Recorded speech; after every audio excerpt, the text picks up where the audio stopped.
Okay, everybody, it is still Friday, April 5th, 2019. This is my post-market wrap-up, and I don't think you want to miss this. I'm going to cover a bunch of things here with you. Truly an unbelievable day in the market. News that we're now hearing, which will not be a surprise to most of you that follow this blog, but still we need to put a little light on it. Bear with me because I don't script any of this, and I'm going to try to put it all together so we can understand what's happening. Let's back up to last Saturday. Last Saturday I said that this week was going to be a bullish one for the stock market. I outlined why in that video, my markets a look ahead. To say the least, I nailed that to the wall. We all did well. I posted my positions, what I was doing. We all capitalized on it. And I know if you capitalized on that position that I posted, you're going to pay it forward. That's what it's all about. In this environment, more than ever, we need each other. Okay, now. So the biggest news of probably the year happened today. And in case you live under a rock or just aren't paying attention, it was this. The President of the United States, Donald Trump, is now calling for another round of quantitative easing. Now look, it is no secret. Quantitative easing has never really ended. But this is profound for, again, the president to be calling for more quantitative easing in this environment. And if you were watching the mainstream financial shows today, they're very confused. They're like, hold on a minute. Our economy is booming. It's very, very strong. The unemployment numbers are really good. I covered this earlier. They're talking about U3. The U3 number is the fake number. 3.8, we're not even close to 3.8. You got to look at the U6 number. The U6 number is the real number. It's about 7.5%. It's not good. Anything over 6% is not good. So one has to sit back honestly and say, what's happening here? Let's back up a moment and try to understand what this means. Overt quantitative easing, like the president is now calling for, is an emergency monetary policy. Now, we understand that Larry Kudlow laid the groundwork for this, for a rate cut, at least. Last week, the week before that, said the Fed needs to cut rates immediately. So let's talk about what's being set up here. It should be no secret, honestly, that a rate cut is coming. Now, how would this play out with regard to quantitative easing? Okay. In order to get to that stage, the Federal Reserve would need to cut rates more than once, in my opinion. I think the Fed is going to need to cut rates twice, literally go to zero or negative, something we all know is coming, and then they're going to introduce a new round of quantitative easing. Quantitative easing. Let's define quantitative easing. A central bank printing cash out of thin air and just buying debt with it. Now, let's analyze that a little further. The Federal Reserve's balance sheet right now is undergoing a little bit of what's known as quantitative tightening. That means they're selling off some of their debt. Even with that, the debt on the Federal Reserve balance sheet, for which you and I both pay interest on, okay, we'll talk about that in a second, is larger than the GDP of most countries on earth. Let that sink in for a moment. Now, the Federal Reserve, how they operate, first of all, they're a criminal organization. That's the truth. And all the world's central banks are running the show. They are running the show with their respective leaders at this point. You know, actually, that brings me to something. I want to read this to you. Focus for a moment. The Fed's reckless policies of low interest and flooding the market with dollars needs to be stopped, or we will face record inflation. This is a tweet from 2011, not from me. That was now President Donald Trump, citizen Donald Trump. Once again, the Fed's reckless policies of low interest and flooding the market with dollars needs to be stopped, or we will face record inflation. We all understand that he had the same kind of demeanor during the campaign. Something happened.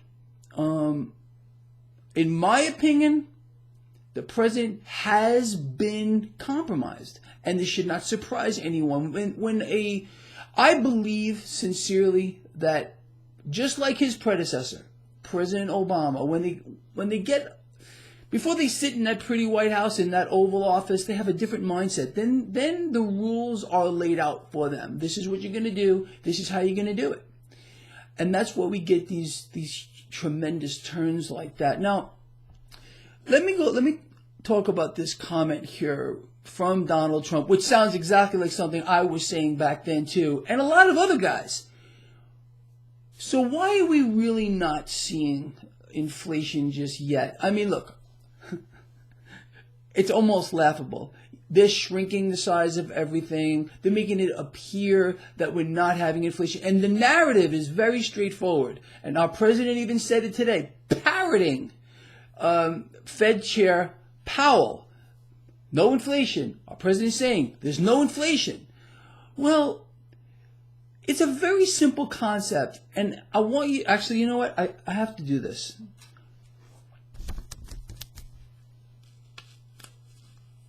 If you have a thinking cap by your desk, like I do, obviously, put it on, because this is what we need to talk about, why we're not having inflation right now to an enormous degree. So we understand world central banks, none more so than our central bank, has been printing cash out of thin air in amounts that are unbelievable. In fact, we don't even know how big it is. And they're buying up all the debt. So you would imagine if a world is being flooded with fiat currencies upside down, backwards, and sideways like we have never seen. It's historic. President Trump, then candidate Trump, citizen Trump, knew it. But why are we not seeing hyperinflation right now? Okay, it's pretty simple. It comes down to a term I have used for years. It's called money velocity. You will not hear this term on any of the financial channels. Money velocity. Just dialing this in a little bit here. Okay. The rate at which cash is moving through our economy, changing hands. Okay. We have been told by our president and a lot of other people that our economy is booming. It's as strong as it's ever been. Now, I know your thinking cap is working because I can feel it. I can feel it. It's filling the room, right here. You cannot have an economic boom or even a recovery unless money velocity is moving higher. Not only moving higher, but for it to be a boom, the velocity of money would have to be high. A lot of cash changing hands because the economy is booming. You got it? See, the thinking cap is working. Right now, and don't take my word for it, go to the Federal Reserve's own website. Money velocity, the rate at which cash is moving through our booming economy, is near historic lows. So, we are not in any kind of an economic boom or in an economic recovery. You can't have it without money velocity moving up. At least not even near historic lows, but we are near historic lows. You understand? I'm going to remove my thinking cap here. You can leave yours on if you like. So let's talk. So we understand what's going on here, and the groundwork is very simple. Rate cuts are coming. Thievery on a grand scale is already occurring. for those of you who may have a savings account here in the United States, you're already earning an interest rate less than the actual rate of inflation. Negative rates will push that even lower. If they actually do go negative, if we get a rate cut, it's going lower. If we go negative, that means you're going to have to start shelling out cash to even keep your money, your cash, in these institutions. Now, if the Federal Reserve were to do what President Trump is now saying, that is to institute another overt round of quantitative easing, they would have to reinflate their balance sheet. Right now, it's a joke. A quantitative tightening, they barely budged their balance sheet. Again, it's larger than the GDP of most countries. So what would that mean? The Federal Reserve would have to print even more cash out of thin air, load up their balance sheet further, and that, again, would punish the dollar. Because how does the Fed benefit from this? Again, the Fed's product is debt. That's all they issue, nothing else. You can talk about anything you want, but that's what they do. It's their only product, debt, debt, debt. The more debt a central bank can issue, the stronger they become. Now, the debt on the Federal Reserve's balance sheet has to be serviced by you and by me, by all of us. And how does that occur? Well, they print it out of thin air. They print it out of thin air. Who came up with that scheme? It only had to be a banker, right? But that's the truth here. And the middle class continues to be decimated with the value of fiat currency continuing to plummet. Inflation is, believe me, at one point we're going to see a massive spike in the money velocity, okay? We don't need to put our thinking caps back on here.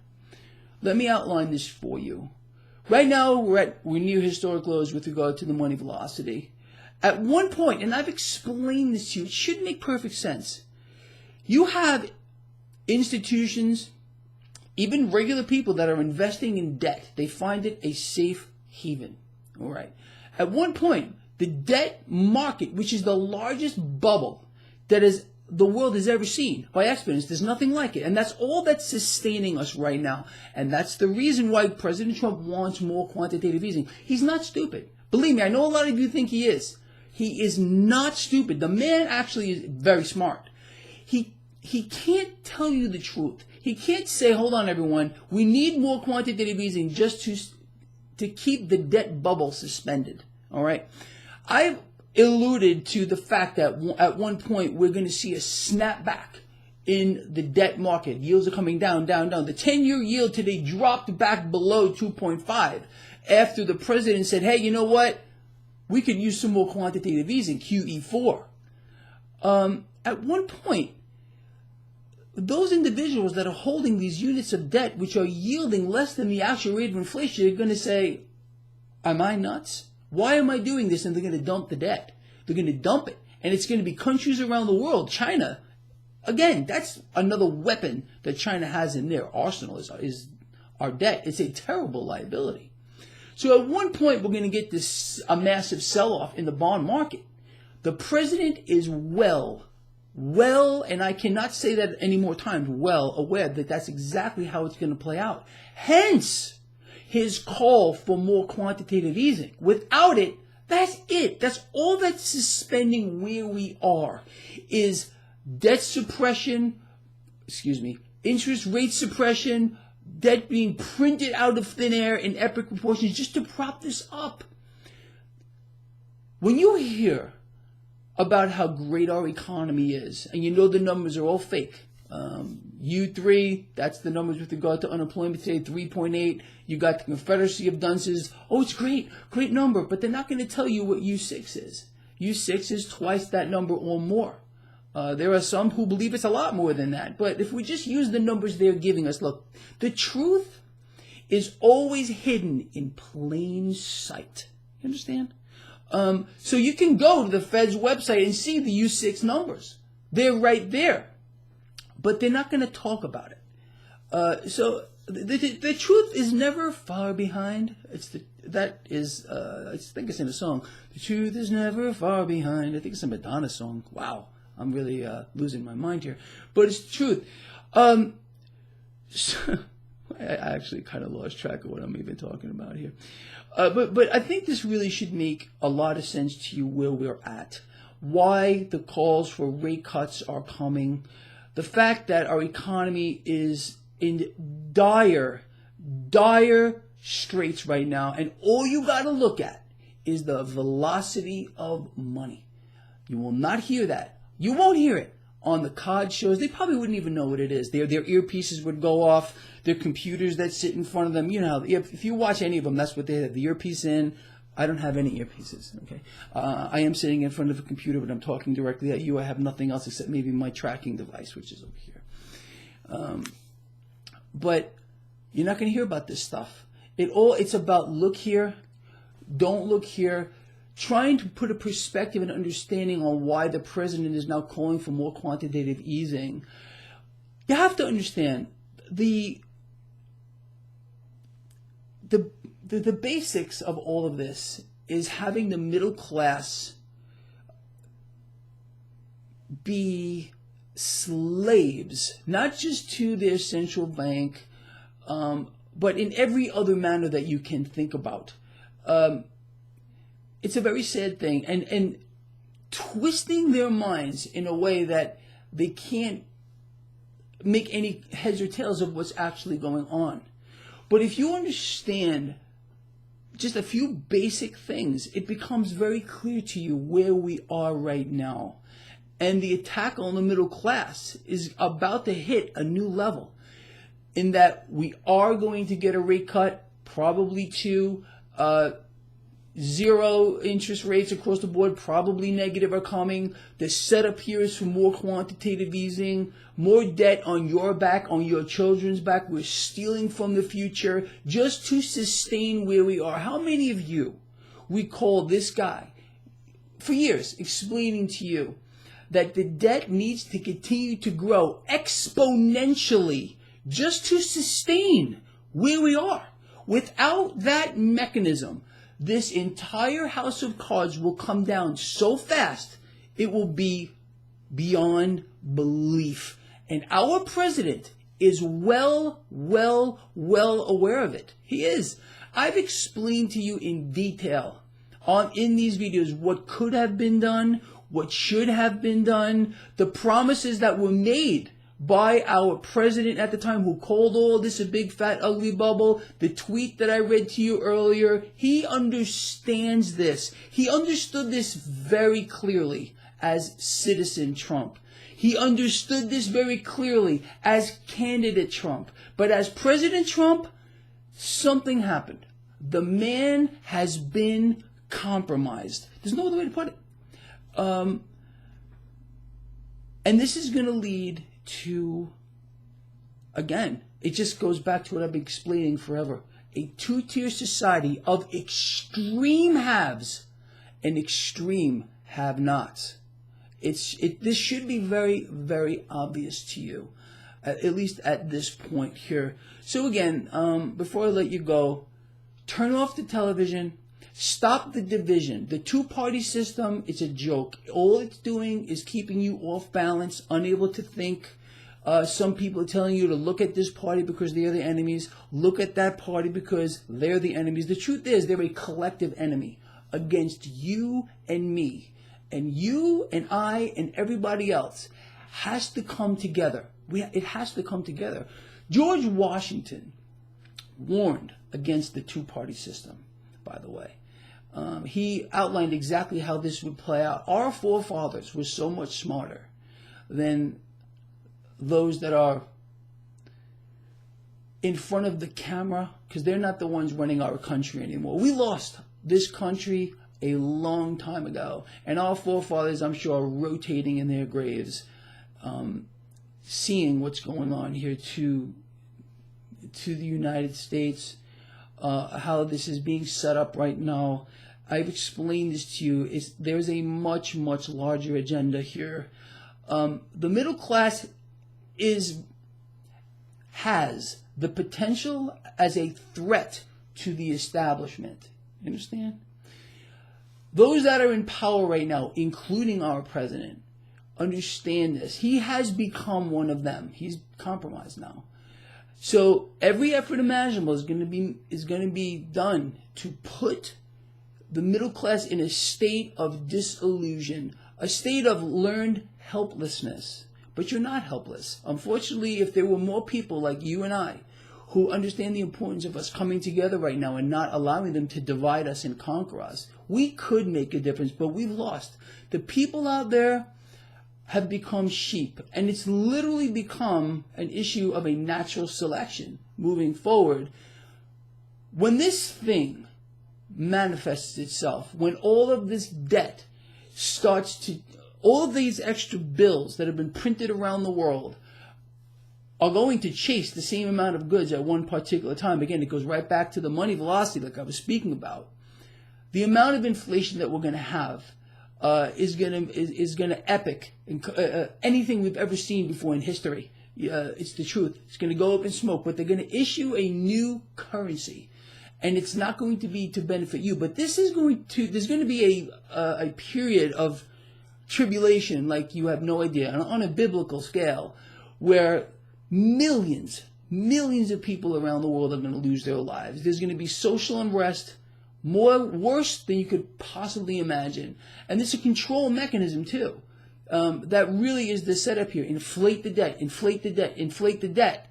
It's in a bubble. The bubble is going to burst. Every effort imaginable has already been instituted and now is starting to be instituted to hyperinflate it even further. So what do you think is going to happen when that debt bubble corrects to fair value? It's going to rip everything down. And again, you have to understand that if you were to look at a chart of global population and the debt, they've risen in tandem. They've literally risen in tandem like a hockey stick. So what's going to happen when the debt bubble bursts? You think the population is going to be able to stay in the same spot? No. Global population will also die off along with the debt bubble. This should be very clear to you. I mean, you don't need a thinking cap, but you need to understand where you're at right now and how this is all playing in. It's playing right into it at this point. I really wish more of us could come together and understand this whole concept, how it's working. It's going on right in front of people's eyes, but they're too blind to see it. The light is blinding people, and this is why people get angry. If you try to put too much light on something or too much truth on something, they get angry and they rebel against you. And I'm sure a lot of people are going to do that with this video. And we should feel sorry for them. We should pity these people. It's really the truth, because they're the ones who are going to suffer the most when this whole thing corrects to fair value and the new system is brought about. Anyway, with that said, I know this video has been awfully long, but I think I covered some important things here. I want to hear from you. I will read the comments. Please share this video. Get it out there. People, it's Friday. Love each other. Care about each other. Be charitable. It's the truth. And I will see you tomorrow or Sunday, excuse me, to do my markets. A look ahead. I love you all.